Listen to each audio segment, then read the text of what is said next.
जय Bhavani. Exam junction तक study YouTube channel पे सभी का स्वागत है। आज की बड़ी खबर में चर्चा होगी जो टीचर्स में दिख रही सारी खबरों पर। चैनल पे अगर पहली बार विजिट करें तो चैनल को लाइक शेयर सब्सक्राइब कर दें। एसओ कंबाइंड की नोटिस तैयार कब तक जारी होगी इसकी चर्चा होगी। साथ ही साथ चयन आयोग गठन की मांग तेज चुनाव से पहले, क्योंकि ये भी प्रतियोगी छात्रों को संशय बना हुआ है कि सरकार यहाँ पे भी लेट लतीफ़ी कर सकती है। वहीं जेई 2016 नियुक्ति पत्र वितरण की भी बात होगी। काफ़ी दिन से इसका प्रकरण फंसा हुआ था। उसके बाद वीडियो रिजल्ट देने की तैयारी में आयोग, इसकी भी चर्चा होगी। और चौथे चरण में 50,000 अध्यापकों की नियुक्ति। तो जान लेते हैं आज के सुविचार रोज की तरह। वो कहते हैं भीड़ में खड़ा होना मकसद नहीं है मेरा, भीड़ में खड़ा होना मकसद नहीं है मेरा, बल्कि भीड़ जिसके लिए खड़ी है वो बनना है मुझे। तो हर किसी का जो है ये मकसद नहीं होता है भीड़ में, लेकिन भीड़ जिस लिए चल रही है उसके लिए बनना, जिसके लिए वो बनने की मकसद होता है। तो चलिए देख लेते हैं आज की बड़ी खबर। पहली खबर आज के समाचार पत्रों में आरओ समीक्षा अधिकारी की परीक्षा कल उत्तर प्रदेश लोक सेवा के द्वारा आयोजित कराई जाएगी। उसके लिए जो है प्रेस पत्र अगर नहीं निकाले हैं तो प्रेस पत्र निकालें, उसका इंतजार न करें क्योंकि सर्वर डाउन हो सकता है। तो लेट लास्ट में प्रेस पत्र भी निकलने में दिक्कत हो सकती है, इसलिए प्रेस पत्र वगैरह निकाल लें। क्योंकि कल जो है 2 पालियों में परीक्षा होगी। सब एक पाली में जीएस होगा, सेकंड की पाली में हिंदी का पेपर होगा।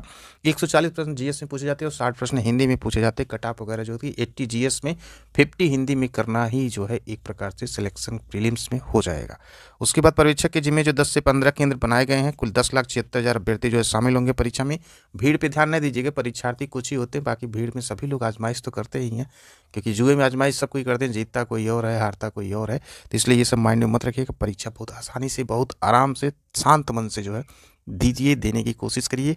हर एक क्वेश्चन पे जो है पैनी नज़र होनी चाहिए और हर एक विकेट इंपॉर्टेंट होता है, यानी कि हर एक क्वेश्चन इंपॉर्टेंट होता है। बढ़ते हैं अगली खबर की तरफ। इस खबर को देखिए और पूछिए सरकार से, कोई भी प्रश्न इससे कर सकता है सरकार से। 16 साल में असिस्टेंट प्रोफेसर भर्ती पूरी नहीं, हर चरण में विवाद। 16 साल में 2 कार्यकाल पूरा हो गया प्रधानमंत्री का, उसके बाद 2 कार्यकाल मुख्यमंत्री का पूरा हो गया, तीसरे कार्यकाल की जो है तैयारी है लोकसभा चुनाव को लेकर के। और 16 साल से असिस्टेंट प्रोफेसर महज 337 पदों के लिए 2008 में शुरू हुई थी चयन प्रक्रिया। तो ये क्या है, देश की हाल क्या है, प्रदेश का हाल, इससे समझ सकते हैं। और सूरत हाल यही है कि अभी तक 16 साल में जो इस भर्ती को लेकर के जो है पूरी नहीं हो सकी है। 1.5 दशक से चली आ रही कानूनी लड़ाई जल्द समाधान के आसार भी नहीं दिख रहे हैं।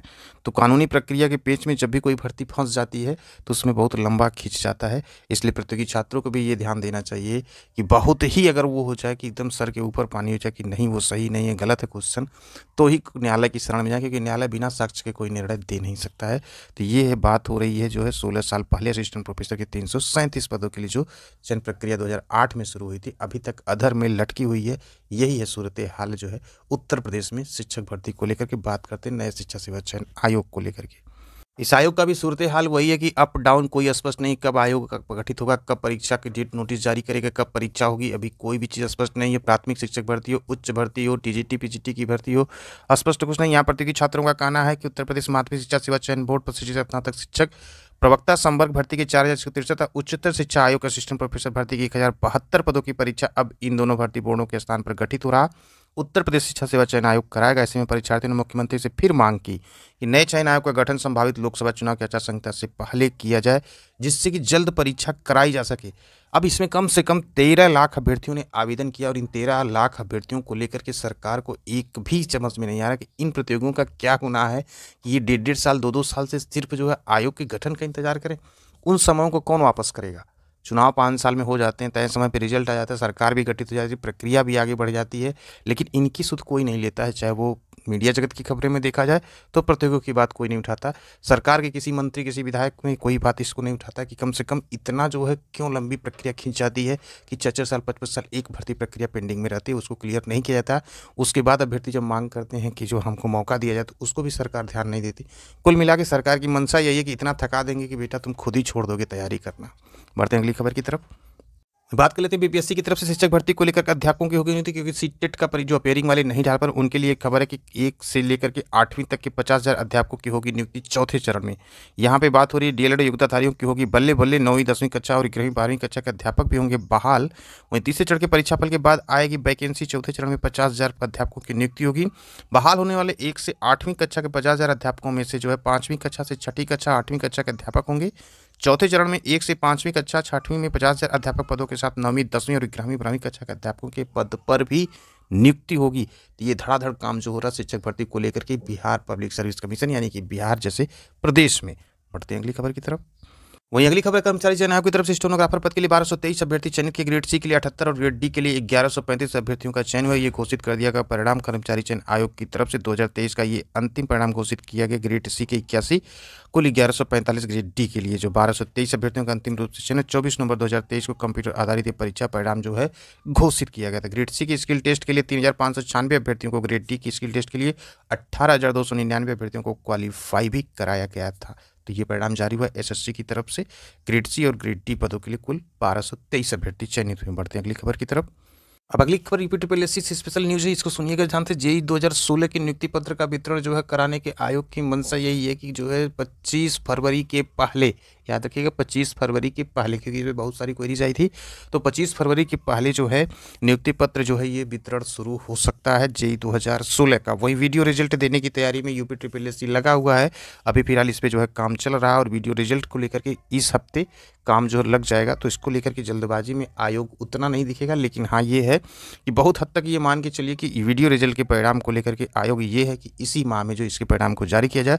उसके पहले जो एएसओ और कंबाइंड की नोटिस तैयार है, ये टीजर्स में जो दिख रहा है एएसओ और कंबाइंड की नोटिस को लेकर कल की जो वीडियो में बताएगा, तो उसके बाद जो नोटिस आई थी वो आ गई थी जो है मुख्य सेविका के आंसर की कि अब जो है आयोग के पास काम धीरे धीरे जो है कम होते होते अब एएसओ कंबाइंड और रिजल्ट जेईई का जो है और विज्ञप्तियों को लेकर स्पेशल विज्ञप्ति देखने को मिलेगी इस हफ्ते में।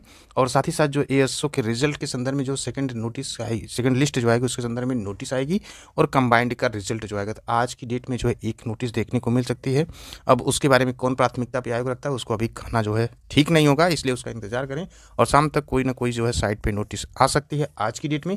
उसके बाद सोमवार से मंगलवार तक एटलीस्ट जो एएसओ की सेकंड लिस्ट भी आ जाएगी और कंबाइंड का। तो इसमें ये चीज़ें स्पष्ट तौर पर जो है कहना जो है कि यूपीपीएससी आज डाउनलोड कर देगा कंबाइंड का या ट्यूसडे करेगा, या एएसओ का आज कर देगा या ट्यूसडे करेगा, इसमें थोड़ा सा जो है अप डाउन होता है, क्योंकि प्राथमिकता के तौर पे जो है 1 घंटे 2 घंटे या एक दिन में बदलाव जो यूपीपीएससी करके प्राथमिकता के तौर पे जो भर्ती होती है उसको जो आगे बढ़ा देता है। इसलिए ये मान के चलिए कि जो है हर हाल में जो है नेक्स्ट वीक यानी कि जो अगला हफ्ता वो सब ये भर्तियाँ कंप्लीट यानी कि नोटिस इसकी आ जाएगी सेकंड लिस्ट की, और ये परिणाम आ जाएगा और 1-2 विज्ञप्ति भी देखने को यूपीपीएससी से मिल जाएगी। और ये खबर है पुलिस भर्ती सिटी जो है ये चेक कर सकते हैं शाम को जो है 3 से 4 बजे के बीच जो है पुलिस भर्ती सिटी जो है सेंटर किस किस में कहाँ पड़ा हुआ है इसको चेक कर सकते हैं आज की डेट में, क्योंकि आज है 10 फरवरी। उसके संदर्भ में नोटिस जो है कल उत्तर प्रदेश पुलिस भर्ती बोर्ड के द्वारा जो है जारी की गई थी। इसी के साथ इस वीडियो को कहीं पे करते हैं, फिर मिलते हैं अगले पिक अपडेट वीडियो के साथ जो कि प्रतियोगी छात्रों के लिए इंपॉर्टेंट खबरें छोटी हो या बड़ी हो एग्जाम जंक्शन तक स्टडी यूट्यूब चैनल के प्लेटफॉर्म पर आपको दिखेगी। प्रतियोगी छात्र की वो हित की बात होगी तो सबसे पहले वो उठाई जाएगी इस चैनल के माध्यम से। इसलिए वीडियो को जितना हो सके उतना शेयर करें, क्योंकि अगर आप ये काम कर सकते तो आपकी हर एक बात मानी जाएगी और हर एक रिजल्ट समय से आएगा। लेकिन आप लोग इस चीज़ को तेज़ी के साथ करें, यानी कि वीडियो देखें और शेयर करें अधिक से अधिक, कम से कम एक प्लेटफॉर्म पे अपने आप को तो मजबूत रखें। फिर मिलते हैं अगले बिग अपडेट वीडियो के साथ।